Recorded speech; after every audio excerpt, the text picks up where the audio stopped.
Demande-lui que Oui. si le Burkina prend la présidence de l'UEMOA, alors que le Burkina est en froid avec la France. Mais en froid, enfin, avec la France, ça veut dire quoi? L'UEMOA appartient à la France. Légalement, est-ce que l'UEMOA appartient à la France? Bon, et puis... Attends. Il est en froid avec la France. Est-ce que c'est les machines à fabriquer les billets qui sont en froid à Chamalières? Est-ce que ça empêche qu'on fabrique le CFA dont la moitié est donnée aux terroristes contre nous et à peine une dixième nous est donnée?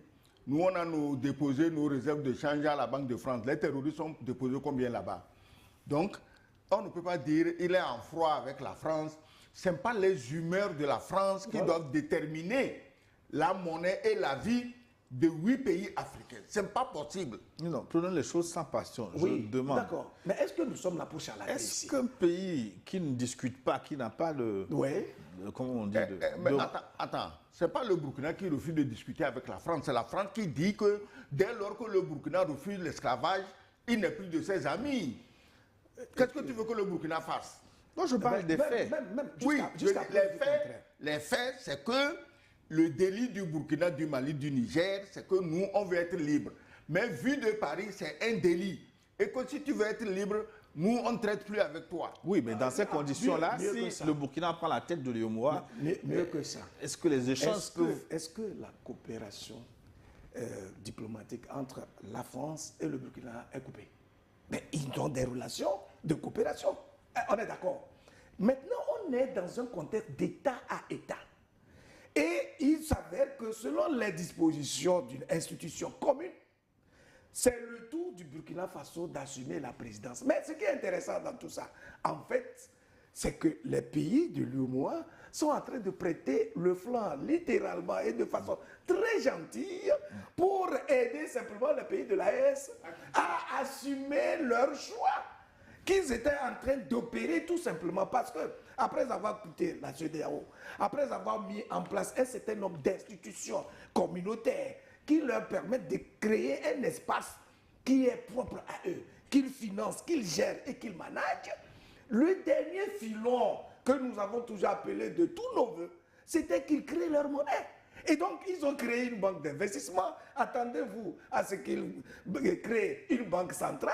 Et puis, bon, à partir de ce moment-là, lorsqu'ils auront leur sommet, je pense de janvier, de décembre, il est très fort probable que les deux derniers pas soient faits. Et puis, on va dire, mais écoutez, c'est justement l'hostilité de certains pays de l'UEMOA qui a facilité justement cette opération souveraine, et bien, qui va bien sûr garantir la totalité de la souveraineté tant prônée et portée justement par ces États. Mais est-ce que les pays de l'AES ont besoin de pousser l'UEMOA à la faute avant de sortir? Attends, ils poussent qui à quelle faute? On dit que c'est statutaire, le tour du Burkina de présider est statutaire. Est-ce que c'est Ibrahim Traoré qui a écrit les statuts de l'UEMOA? Mais c'était là avant son arrivée. C'est statutaire. On le lui refuse. C'est maintenant lui qui pousse les gens ou bien c'est les gens qui le poussent par leur refus. C'est son tour. C'est son tour. Maintenant, ce qu'il doit faire, c'est de se réunir rapidement pour changer les statuts. Parce que tant qu'ils n'ont pas changé ces statuts, toute autre solution est illégale. C'est une histoire de bandits, de mafieux, et ça ne tient pas.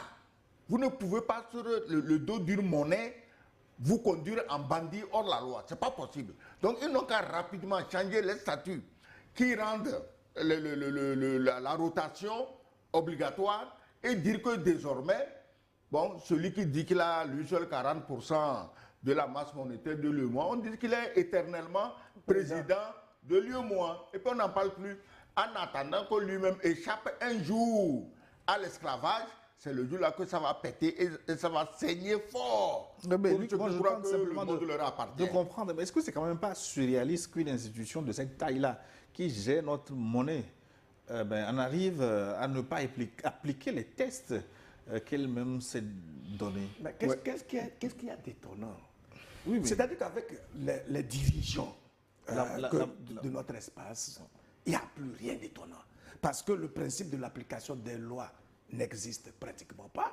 Les gens gouvernent leur pays sur la base de leur saut d'humeur. Ou du moins, ils sont téléguidés par une puissance extérieure. Et à partir de ce moment-là, vous savez, lorsque vous ne vous appartenez pas, vous allez tomber dans l'incohérence à chaque fois.